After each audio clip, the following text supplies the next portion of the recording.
പുതിയ വീഡിയോയുമായി നെതന്യാഹു, ഇത്തവണ ജനങ്ങൾക്കൊപ്പമുള്ള ദൃശ്യങ്ങൾ, ചൂടുപിടിച്ച് ചർച്ച. ടെൽ അവീവ് സാമൂഹിക മാധ്യമമായ എക്സിൽ പുതിയ വീഡിയോ പങ്കുവെച്ച് ഇസ്രയേൽ പ്രധാനമന്ത്രി ബെഞ്ചമിൻ നെതന്യാഹു. നേരത്തെ പങ്കുവെച്ച വീഡിയോ AI നിർമ്മിതമാണെന്ന് എക്സിന്റെ ചാറ്റ്ബോട്ടായ ഗ്രോക്ക് വ്യക്തമാക്കിയ സാഹചര്യത്തിലാണ് നെതന്യാഹുവിന്റെ അക്കൗണ്ടിൽ നിന്ന് അദ്ദേഹത്തിന്റെ പുതിയ വീഡിയോ പങ്കുവച്ചിരിക്കുന്നത്. സാധാരണക്കാർക്കൊപ്പം നെതന്യാഹു ഫോട്ടോയ്ക്ക് പോസ് ചെയ്യുന്നതും അവരോട് സംസാരിക്കുന്നതുമാണ് പുതിയ വീഡിയോയിലുള്ളത്. അദ്ദേഹം നടന്നുപോകുന്നതും കൂടുതൽ ആളുകളുമായി സംസാരിക്കുന്നതും പുതുതായി പങ്കുവെച്ച വീഡിയോയിലുണ്ട്. ഇറാൻ-ഇസ്രയേൽ US യുദ്ധം രൂക്ഷമായി തുടരുന്നതിനിടെയാണ് ബെഞ്ചമിൻ നെതന്യാഹു കൊല്ലപ്പെട്ടെന്ന അഭ്യൂഹങ്ങൾ സാമൂഹിക മാധ്യമങ്ങളിലടക്കം ശക്തമായത്. എന്നാൽ ഇതിനിടെ നെതന്യാഹുവിന്റെ ഒരു വാർത്താസമ്മേളനത്തിന്റെ വീഡിയോ സാമൂഹിക മാധ്യമങ്ങളിൽ പുറത്തുവന്നു.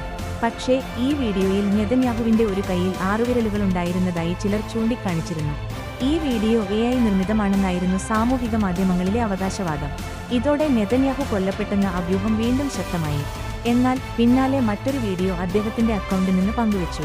ജെറുസലേമിലെ ഒരു കോഫി ഷോപ്പിൽ നിന്ന് കാപ്പി കുടിക്കുന്ന വീഡിയോയാണ് നെതന്യാഹു പങ്കുവച്ചത്. താൻ മരിച്ചെന്ന കിംവദന്തികളെക്കുറിച്ച് അദ്ദേഹം വീഡിയോയിൽ തമാശ പറയുകയും ചെയ്തിരുന്നു. തുടർന്ന് ഇരുകൈകളും ഉയർത്തി വിരലുകൾ എണ്ണിനോക്കാനും അദ്ദേഹം വെല്ലുവിളിച്ചു. പക്ഷേ ഈ വീഡിയോയും AI നിർമ്മിതമാണെന്നായിരുന്നു എക്സിലെ ചാറ്റ്ബോട്ടായ ഗ്രോക്കിന്റെ അവകാശവാദം. ഇതിനു പിന്നാലെയാണ് നെതന്യാഹുവിന്റെ എക്സ് അക്കൗണ്ടിൽ നിന്ന് മറ്റൊരു വീഡിയോ കൂടി പങ്കുവച്ചിരിക്കുന്നത്.